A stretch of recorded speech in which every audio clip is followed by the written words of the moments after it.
istediğiniz öncelikle bir şey var mı? Onu sorayım. Yoksa ben direkt tanıtıma başlayayım. Siz Yok. başlayın, biz arada soracak bir şey mutlaka buluruz size. Tamam. Şunu bir dakika sessiz alayım. Tamam. Tamamdır. 4 iplik overlock makinesi. İster 4 kullanabilirsiniz, ister 3 kullanabilirsiniz. Penye, jarse, rikralı kumaşlarda kol ucundan girip etek ucundan çıkacağınız zaman 4 iplikle dikmeniz yeterlidir. Bir daha alıp makinede dikmenize gerek yoktur. Tamam mı? 4 iplik bu demek. 3 iplik kumaş, sadece kumaşlarda içlerde kumaşın atmamasını sağlamak için yanlarından döneceğiniz, kumaşın daha dikilmeden dikeceğiniz, yan temizlemelerini yapacağınız dikiş 3 ipliktir. 3 iplik overlocklarda dar veya geniş yapabilirsiniz. Dıştaki iğneyi takabilirsiniz veya içteki iğneyi takabilirsiniz. Şunu kapatayım, olmayacak.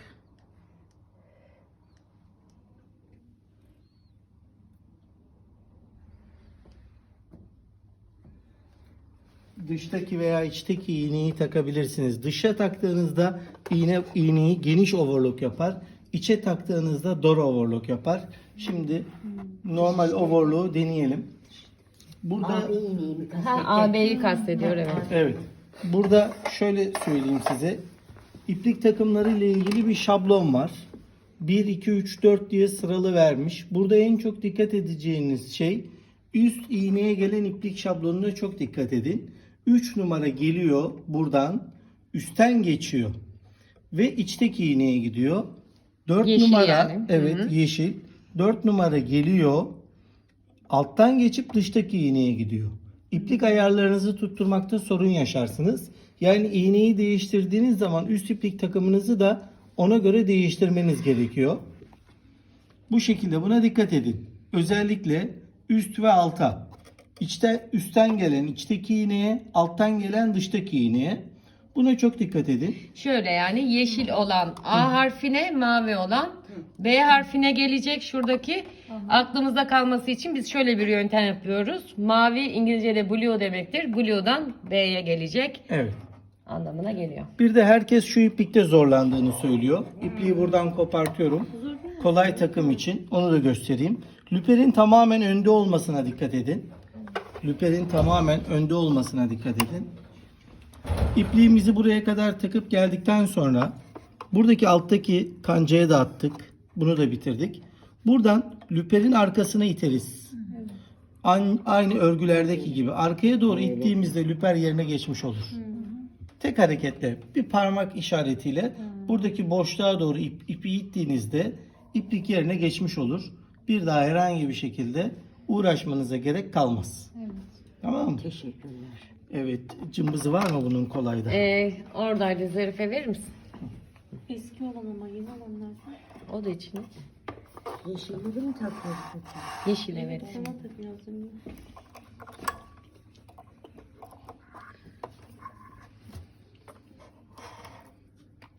Dikkat edeceğiniz diğer unsur, bakın alt lüperin ipliğini taktığım zaman örgüye tekrar başlamadan iplikleri dışarı çıkarttım. Örgüyü iptal ettim. Ondan sonra lüperin ipliğini takıyorum. Yani aşağıda ördüğü bir şey varsa bu ipliği takar takmaz hemen örgüye başlayamazsınız veya devam edemezsiniz. Altların iplerinde kopma olduysa muhakkak ipleri bu şekilde dışarı çıkartmanız gerekiyor. Daha sonra dikişe başlamanız lazım. Biz şöyle yapıyoruz. Eğer bir tanesi kopmuşsa mutlaka hepsini, iplerini çıkarıp söküp tekrar takıyoruz. O biraz daha uzun olduğu için Uzun oluyor ama bize daha kolay. kısası Evet. iplikleri hemen ördüğü Anladım. yerlerden Bu, evet. çıkartıyoruz boşa bir püf noktası. ve takıyoruz ve devam ediyoruz. Boşta örüyorsa her iplik overlock boşta örüyorsa dikiş tamam demektir. Biraz ördürmek de gerekiyor orada. Evet. Pedala bastık. Kumaşı ayağa kaldırıp ileriye doğru vermenize gerek yok. Önden vermeniz yeterli.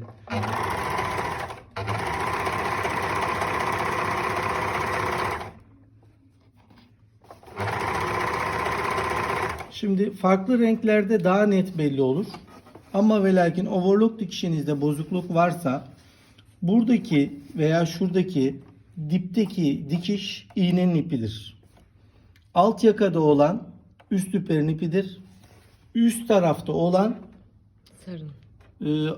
pardon ters oldu, özür diliyorum. Alt tarafta olan sarının ipi, üst tarafta olan turuncunun ipidir. Buna göre dikkat edebilirsiniz. Odaklamanızı buna göre yapabilirsiniz.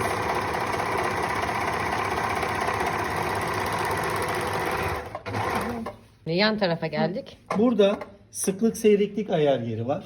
Sıklık seyreklik ayar yerinde dilediğiniz sıklığı veya seyrekliği kumaşın cinsine göre uygulayabilirsiniz. Seyrek veya daha sıkı ayarlayabilirsiniz overlock dikişinizde. Daha da sıkılaştırabilirsiniz. Ta ki dilediğiniz şekle kadar alabilirsiniz.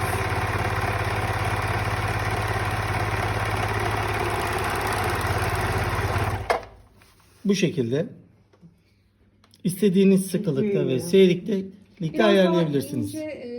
Geleceğiz. Geleceğiz. Ondan sonra bu sıklık seyrekliği de anladınız. Altta bir diferansiyel kol dediğimiz bir kol var. Penye ve jarse kumaşlarda örneğin bir etek diktiğinizi düşünelim. Etek ucunu yapıyorsunuz. Kişinin adım atabilmesi için etek ucunun olabildiğince açık olması lazım. Yelpazelenmesi gerekiyor. Bu zaman üste kaldırırsınız ve penyenizi hafif esnettiğinizde ucunu marullandırır. Biz buna marullandırma diyoruz. Şöyle gösterelim. Bu marullandırma yönü. Normal overlock'umuzu yapıyoruz. Buradan açıyorum. Sıklığını, seyrekliğini de dileğinize göre açabilirsiniz. Şuradan bakın parmağımla çekerek kumaşımı açtırıyorum.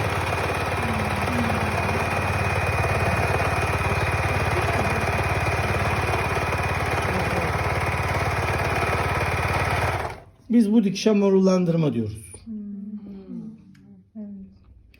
Tamam mı? Aşağı mı? Yukarı. Yukarı. Aynı eteğin biz bel kısmını yapacağız. Bu kısmını yapacağız. Bu kumaş normalde kalın, daha ince olması gerekiyor ama bu sefer de tam tersi. Aşağı indireceğim. Yani büzgüye geçireceğim. Büzgüye geçirdim. Üst ipliğimi de sıkıyorum biraz arzuma göre.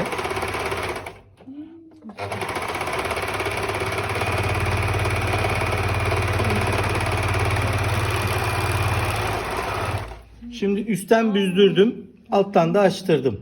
Şu kırıkları atar. Bunu kollarda, yani şu kollarda da kullanabilirsiniz. Üst Volan omuzda, gibi. omuz şeyinde de kullanabilirsiniz. Kambur olan her yerde, yani dikişin kambur gerektirebileceği her yerde bunu kullanabilirsiniz. Bu da overlock'un özellikleri. Normal dikişlerde ortada kalacak.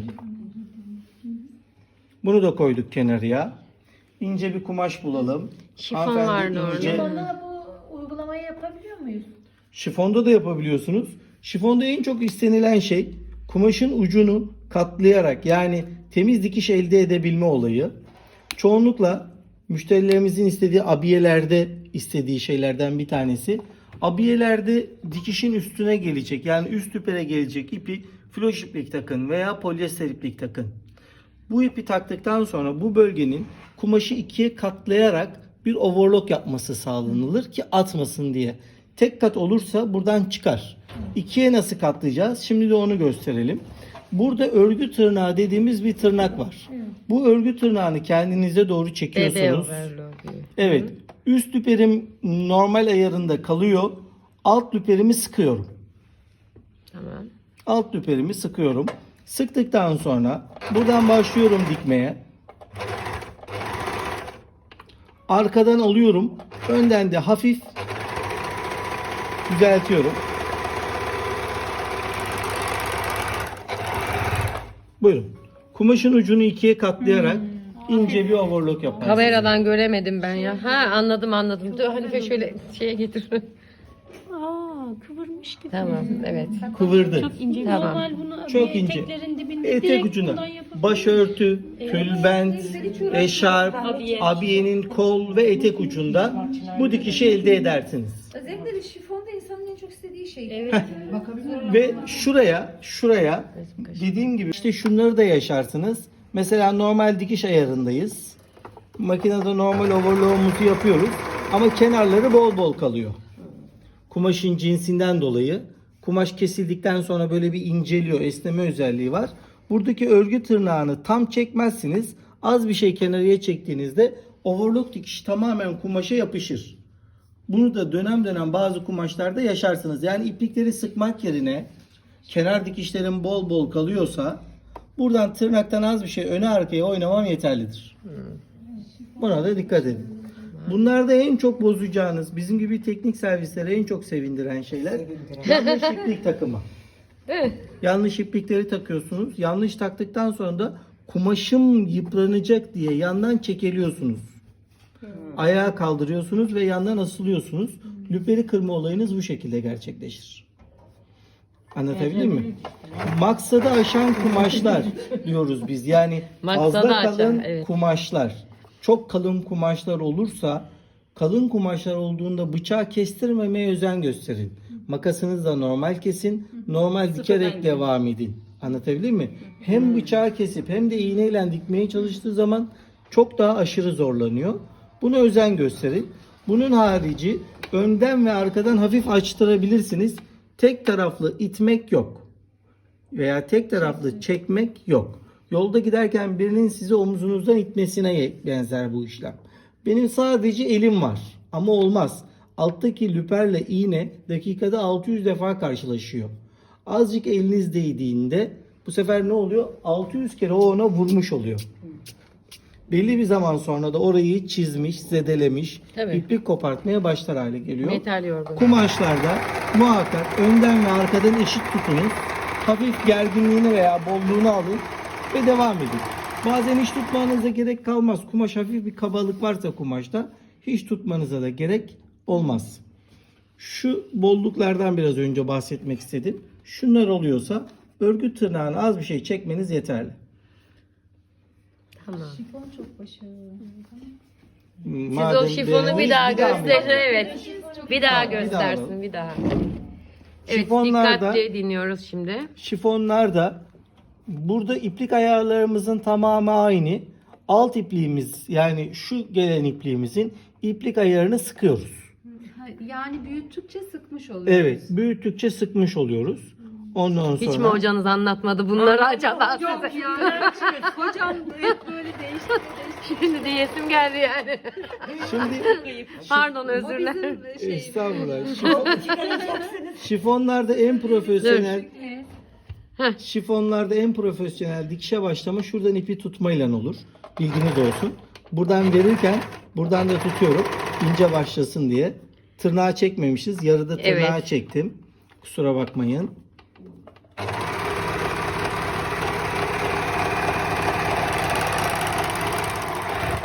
Tırnak itili ve güzel çekili oldu. hali. Gördüğünüz gibi. Öğrenmenin sonu yok. Trikolarda nasıl yapabiliriz? Trikolarda normal ayarda devam edeceksiniz. 3 iplik veya 4 iplik trikoda normal ayarda devam edeceksiniz. Triko için ekstrem bir şey yoktur. Çünkü giyerken esneyebilen bir kumaş. Evet. Size zorluk vermez. Ama abiyeler, ince şeyler bunlar şeydir. Hanımefendi hiçbir sakınca yok. Evet, açtım. Bu makineler sizden bir hayli dertli. Anlatayım. Bu makineler sizden dertli. Masura sarmalarınız hatalı, iplik takmalarınız hatalı, bobin koyduğunuz yerler hatalı. Öncelikle masura sarmadan başlıyorum. Makinede masura sararken işte ben az bir şey dikeceğim. Yani bu renkten az bir şey kullanacağım. O yüzden dolayı işte elimden tuttum yok. Böyle bir işlem yok. Anlatabildim mi? Makinede masura sarmak istediğinizde ipliğinizi alıyorsunuz. Buradan bu şekilde getiriyorsunuz. Bakın şöyle göstereyim. Bu dikiş için olan yer, bu masura sarma için olan yer. İpliğinizi buradan bu şekilde veya tavsiyem şudur. Tam çapraz bir şekilde geçirerek masura sarma yerine getirin.